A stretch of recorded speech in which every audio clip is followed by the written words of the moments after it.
video number 2 of this series on hormones, neurotransmitters, and prescription drugs for mental health. I'm a biblical counselor. I have my master's degree in biblical counseling. I am holistic in the mindset that I don't believe that it's either the medical side of things or the spiritual side of counseling. I believe that it's a whole, that God created the body and your health impacts your spiritual life impacts your body. But I also believe, like King Solomon said, that the end of the whole matter is fear God and serve him and obey his commands. But today I'm talking about the second video in this series. I feel like I should tell you what all of them are in case you're interested. The last video was progesterone, estrogen levels, and how stress interferes with fertility and your neurochemical balances. This one is the triggers of mental health. The third one is serotonin, dopamine, norepinephrine, and GABA explained. Those are the chemicals that you would hear of in a chemical imbalance. The fourth one is how antidepressants, anxiety, psychotics, those prescriptions work and how they're explained.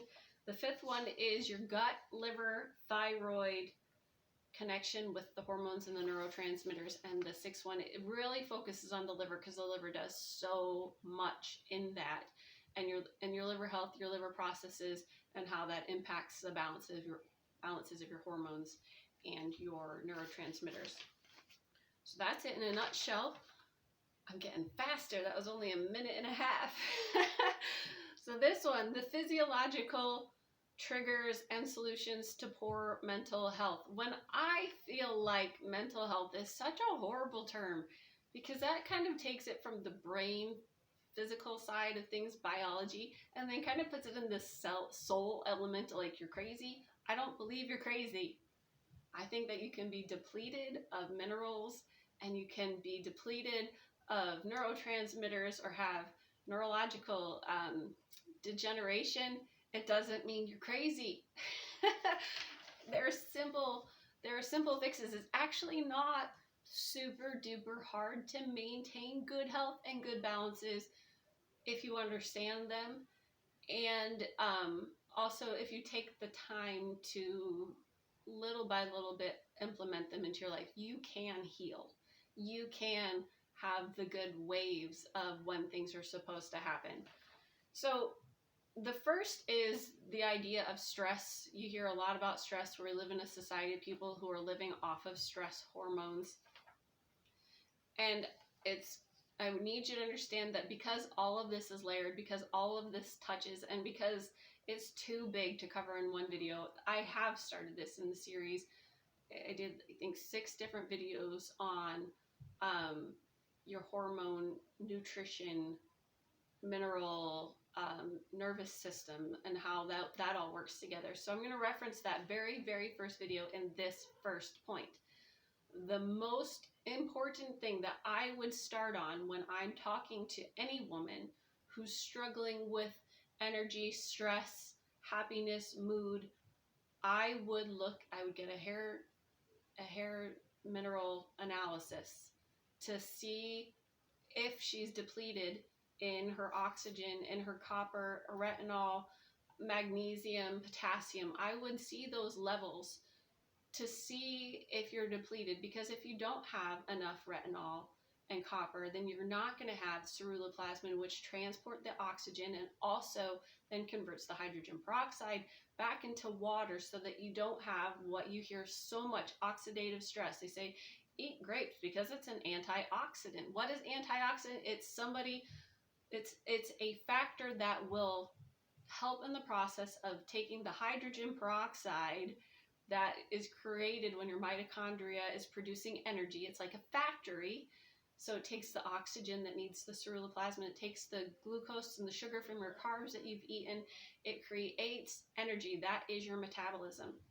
When you have a healthy metabolism, you're also creating hydrogen peroxide in your body. It needs to be broken down back into water. God has a creative, insanely magnificent way of recycling everything in your body, but it just takes certain minerals and it takes copper and you need iron. It's just a balance of all of these things. It needs that to do it. If you find that you are low energy and brain fog, which is literally the hydrogen peroxide building up in your brain cells, and you can't, decision fatigue, you literally don't have the energy that it needs to make the decisions and face the responsibilities of your life, I would immediately try to help you replenish those minerals in your body. And I would choose 4 things every single time: retinol and copper, which you can get in desiccated beef liver tablets. Copper and retinol. Very, very first thing. That is what creates and moves the oxygen, activates the oxygen so that the iron can move it throughout your blood. And then the same ceruloplasmin from the copper and retinol will help take that hydrogen peroxide and turn it into water. That's the first thing. The second thing is magnesium. There's different types of magnesium.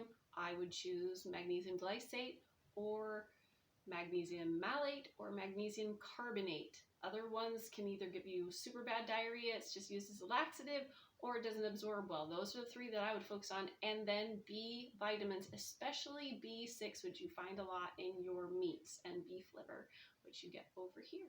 So that's the 4 things that I would take to help with oxygen. So the very first thing of a psychological, physiological trigger of mental health is you don't have enough energy to face your problems, to face your responsibility.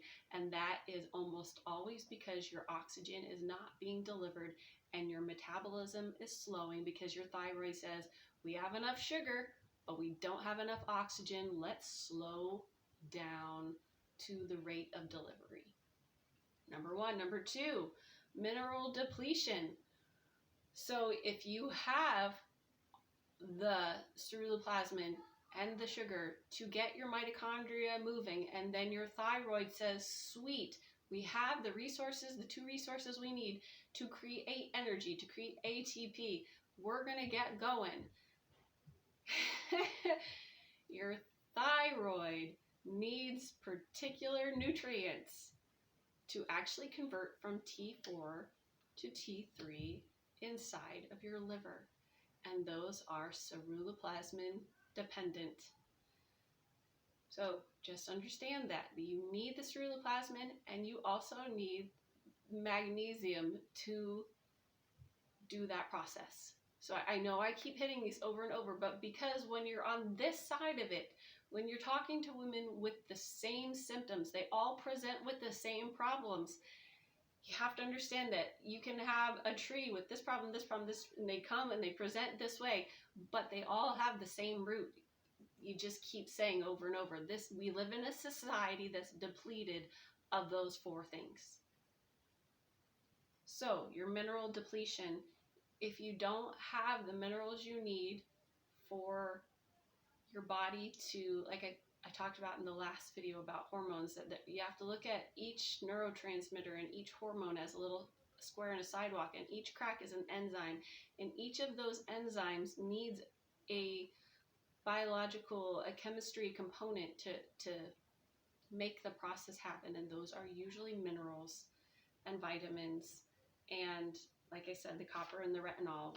You'll just see over and over vitamin A, C, E, K, and sunshine. So the second is replete your mineral balance. Make sure you're getting enough potassium, make sure you're getting enough magnesium, synthetic vitamin D, synthetic vitamin C, synthetic vitamin E, those are not helpful in this. I would just throw those out the window. You need to focus on whole foods for that.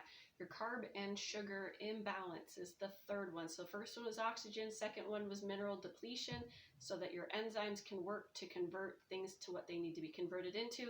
3rd is that carb and sugar imbalance, that if you have too much sugar, you're going to have too much oxidative stress because your body has to convert it, or it will store it in your liver, and then your liver gets bogged down because it has to do too much trying to, if you have too much sugar for your mitochondria to absorb.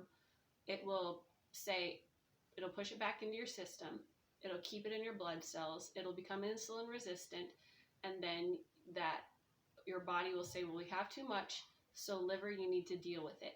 The liver will then turn it into triglycerides, which is in long chain fats, which will then make you fat. But what it does is it makes that the liver has to keep processing and processing and processing and processing, and you get liver damage. And if your liver gets damaged or slows down, then it impacts the hormones in your system, how much you retain. So what I recommend to keep your carb sugar balance just across the board, if you could follow this, is that if you have one carb, let's just imagine it's a piece of bread, just one carb, or one potato, or half a cup of a rice. So the one portion of a carb, one portion of corn, those are all carb options. One portion of oats. So I've given you different options. One portion of carbs. And then you have one protein, which usually has fat in it, like 2 eggs I would consider a protein source, or 4 to 6 ounces of meat. That's a protein source, and it also includes the good fats in it. It has your B vitamins in it. So you have one carb, one protein with your fat, and then a vegetable. A green vegetable, not a grain-oriented produce, a green vegetable. If you keep that in mind, then you won't have that sugar spike, because the way your digestion works, which is in the 5th video, it will slow down your body's absorption of all of that sugar. And so instead of your body saying, whew, this is fast, we got a lot of carbs, and we just grabbed a candy bar, which has almost all carbs and a teeny, teeny, tiny bit of protein, well, that's going to go straight into your bloodstream because nothing slowed it down. The way your body works is that when you have that protein and that fat and the fiber that's usually in the vegetables, it just makes your body digest it slower. And so as it's digesting it slower, then the sugar is released a little bit more systematically, a little bit slower, a little bit more steady, and it'll last for 3 hours if you do that well. So if you're going to go for a snack, grab an apple and an ounce of cheese, an orange and an ounce of beef jerky, whatever it is. If you're going to have a carb, have a protein and a fat with it. Just always keep that in mind. So that's your sugar balance. It will help the health of your liver. It will help your health altogether. It will lessen your oxidative stress. Number 4, movement. I talked about that your body needs to constantly be moving. And so under this term movement, I'm talking about layers of movement. The first thing is that if you walk 30 minutes a day, 5 times a week, 150 minutes of walking, your odds of diabetes are 47% less. But also, if you walk 30 minutes a day, 5 times a week, your lymphatic system, which works with your immune system, your lymph nodes in your neck and also in your chest area, those will keep moving. And movement is so important. They actually have like vibrator machines that you can stand on, vibration plates that help move your body because we have such a sedentary society. And those vibration plates will help your lymph system drain and move. And some people even go to have lymph massages just to get it moving in there. But if you walk 30 minutes a day, 5 times a week, it will keep that moving. Not only does that walking keep your lymph nodes moving and reduce your chances of diabetes, type 2 diabetes by 47%, it also aids in your digestion because it keeps that contraction in it keeps all of your muscles in a healthy movement. It keeps that blood going. It pumps that oxygen through your system that you're already nourishing. So it works on so many levels. And then as your gut is working well because you're moving, and your lymphs are working because you're moving, and then your metals are also really important to move. One of the biggest problems of neurodegenerative diseases. I'm not saying that it is causative. I'm not saying that this is the reason why you have neurodegenerative diseases, but I am saying that they exist at the same time. That when you have schizophrenia, which I'll talk a little bit later in the other video, you actually have high levels of unbound copper, meaning you took copper, you didn't have retinol there to turn it into ceruloplasmin. So people with schizophrenia and people with fairly certain it's Alzheimer's, that they have high levels of unbound copper. That copper should be moving. People with Parkinson's, I might have this backwards, feel free to correct me if I'm wrong. People with Parkinson's also have high levels of iron just stuck in their system. Might be, I should look. I should see which one it is. One of them is Wilson's disease, is similar to the thing. But either way, you have a metal that's not moving. It's being stored in the tissues of your body. You never want metals to be stored in the tissues of your body because they're supposed to be moving. And what moves iron? Ceruloplasmin. What moves copper? Retinol. You need those things so that the metals don't build up in your body and create toxicity. So your exercise and the movement helps your body to move, which keeps your lymph system moving, which keeps your gut moving, which also keeps that oxygen moving throughout your body.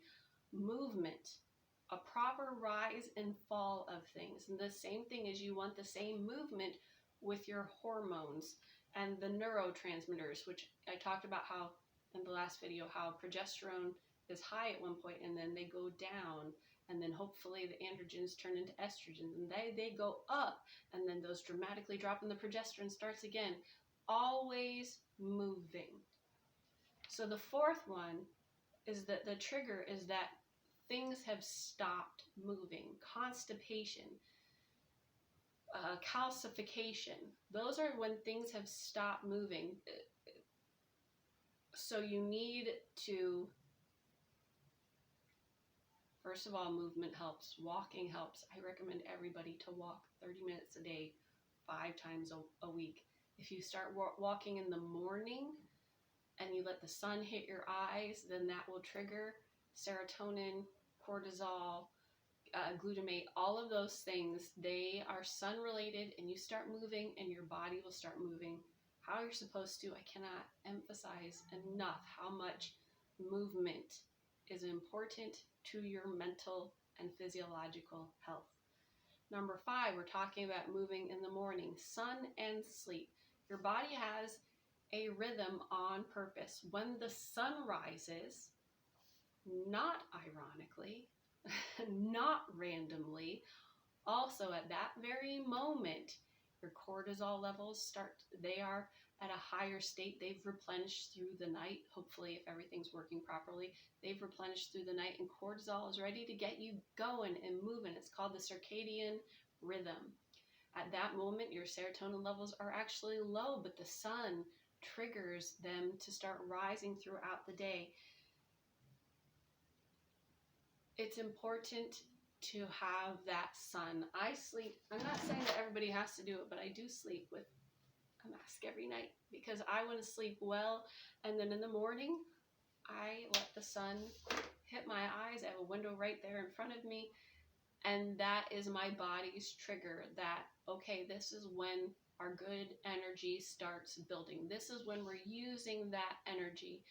And then as you get closer to the evening, my goal is to have all of my workload done. I call it my day job, homeschooling, being a guide and keeper at home, all of those things. And then by the time the dishes are washed, by Lord willing, 7 o'clock at night, then my body gets this signal of we're done. All right. I know I have kids. I know there's those things. But to try to let your body know all of the demands are done for the day, and then the sun's kind of going down. Somebody said watch more sunsets than Netflix. Watch more sunsets than social media to get the light away from your eyes. I'm not saying it's necessary, but it does help because your body needs a signal that we're shutting down. and it would be ideal if it wasn't chemically induced. Because the goal, I'll talk about that in the next video about the neurotransmitters and how they work in your body. But as the sun goes down and as it gets darker, it's your body's signal, literally, physiologically, to turn that serotonin into melatonin, to get that glutamate into GABA, and to let that cortisol turn into cortisone. And during the night, all of that gets flushed through your liver. Sun and sleep, you need the rest and recover mode. The sixth, I just talked about the liver, and in the night, the sixth thing is your toxic substances. They get backed up in your life. When I say toxic, I mean the oxidative stress that I referred to in the first point. Your environment, sometimes there's mold in your environment, especially, I don't know, Wi-Fi has created like 600% growth of mold. Also, we have so much more, things are more sealed in our houses. There just seems to be an overgrowth of mold in our society. Black mold, it hinders your immune system. It causes toxicity in your brain cells. So your environmental toxicities that you may or may not be thinking about, I do try to limit the plastics that we use, but a lot of those environmental toxicities are more heavy metals from things that are being created in your area, and also mold. So your endotoxins, which I'll talk about in the sixth video, about how your liver processes all of your hormones and neurotransmitters, and then also your relationships. I don't really like to, I feel like it becomes a little bit self-centered to be like, you know, you're toxic for me, so I don't need you in my life. I'm not like, I feel as a Christian, we're supposed to be long-suffering and Christ-like, but there are some scorners and narcissists in the world, and I have so many videos on that. If you want to go just, you know, do a quick YouTube search on Melissa Schworer and the topic of narcissism, jerks, etc., etc. You don't have to, as a Christian, keep them in your everyday life. I think the Bible gives an example of the 3 strikes and you're out system. Be long-suffering, be cordial, but they don't need to be in your everyday life. Cast out the scorner, and contention shall go out. Yea, strife and reproach shall cease. I'm not condoning divorce. I think there's a whole other way to, you have to live life if you're married to a narcissist. But if they're just somebody else besides your spouse, distance yourself from the narcissist. Distance yourself from those type of relationships. Every relationship's going to have conflict, and you just have to suck it up and be Christ-like and recognize that everybody has layers. People are not perfect. But then there are people who are beyond hearing any truth, and they are so delusional as to what is reality and history and empathy and consequences of actions and words. Those would be the toxic relationships that are chronic stress. Like, you think, oh no, I have to go see them, and immediately every system in your body, your blood sugar is skyrocketing, and so is your blood pressure from all that salt. They induce panic. Those are probably things you need to work on. And number 7 is the rushed woman syndrome. I believe that God divides roles on purpose. I am a Bible believer. God chose who is the authority of the home.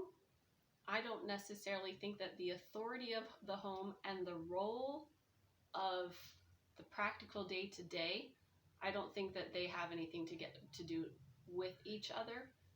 But God said that a man that provideth not for his own is worse than an infidel. It is the man's job to provide financially for the home. The Bible also says that Paul would have the older women to teach the younger women to love and obey their husbands, to be a keeper at home. In another passage, he said, a guide at home, to love their children, to teach younger women to be good and discreet and chaste.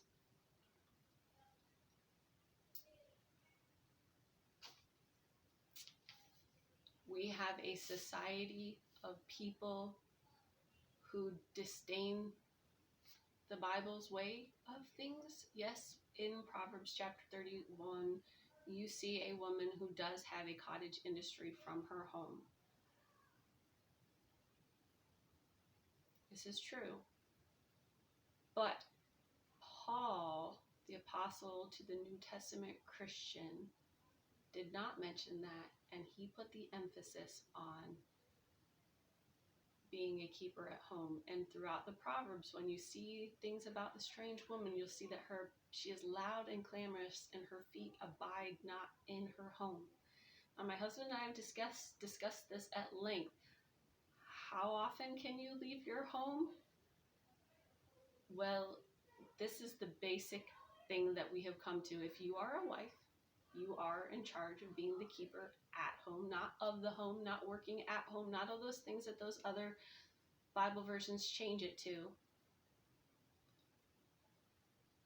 When you get your job done at home and you have loved your children and you have trained them up in the way that they should go, and then you have also taken the time to fulfill the Great Commission and share the gospel with others and disciple people, and you have your ministries in the church, if you're able to do that and get it done in a timely manner so that when your husband comes home, you're not exhausted, and then you're available to be his friend and regularly make love to your husband.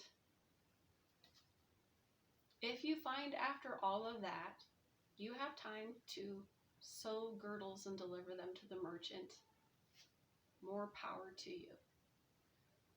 But what we tend to find is that women work 20 to 40 to 50 hours a week, and then you have children who are left to themselves. A child left himself bringeth his mother to shame.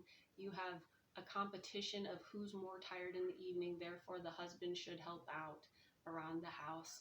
You have women who have no source of dopamine because they've worked all day, they've worked when they get home, they don't want to have sex with their husband, they're tired, they're exhausted, they're stressed, they're depleted. Who's making the nourishing meals? I know without a doubt that for me to cook from scratch, from home, takes me 30 minutes to an hour per meal, and a lot of times I'm having meat thawing during the day. I have inactive baking time. I have inactive rising time of foods. I have inactive smoking time of jerky. It takes time. And when you are filling your life with a job and ministries and social media ministries and driving your kids here and there and here and there, then there's no time left to nourish your body, and things fall. And that's why I think God is wise that he divided it up, because nobody can do it all. But even in the secular world, the secular health world, you hear people complaining that women just can't do it all. Women are expected to do it all. Women's health is failing because they have too much pressure, too much responsibility, too much, and something is going to fall. And it's usually the husband-wife relationship, or the children are left to themselves, or you have a household of people who are surviving on convenience foods because you're harried, you're rushed, go, go, go, go. There is no at home to make food. So you need to reevaluate the definition of success. In success, we are created to please God, and God divided up the roles. And in the New Testament, God has an emphasis on the role of the woman. It is different if you are a single woman. I highly recommend financially for you to stay at home with your family, because then you do have that domestic support. If you have a good relationship with your mom, she can fulfill that domestic role, and then you can come home and you have dinner and the household things have all been taken care of. That's ideal. I know it doesn't work for everybody, but it is an ideal situation. I don't think it's an unbiblical thing. I don't think it's a mandate, but as the big picture, it works. So the 7 triggers and solutions of poor mental health. Number 1, you have to have the nourishment for oxygen. You have to replenish the minerals in your body for it to actually work and for things to move. You have to moderate your carbs. I know they're so easy to eat. They're so convenient. It's easy to grab a muffin, and when you grab a muffin, you don't think, I should cut this muffin in half and also have 2 hard-boiled eggs with it. It's not natural, but it's accurate. Food pairing and moderation in your carbs. Movement, 30 minutes a day, 5 days a week will help your body, your lymph, your gut, the metals, the sun and sleep cycles with that waking up in the morning and the early morning movement. Just take that time to pray to the Lord. The toxic relationships, the toxic substances in your environment, oxidative stress, metals, endotoxins, and you have to reevaluate success is because rushed woman syndrome is not how God made it. If you are in rushed women syndrome, check your definition of success and compare it to the emphasis of the role God gave to you in the New Testament.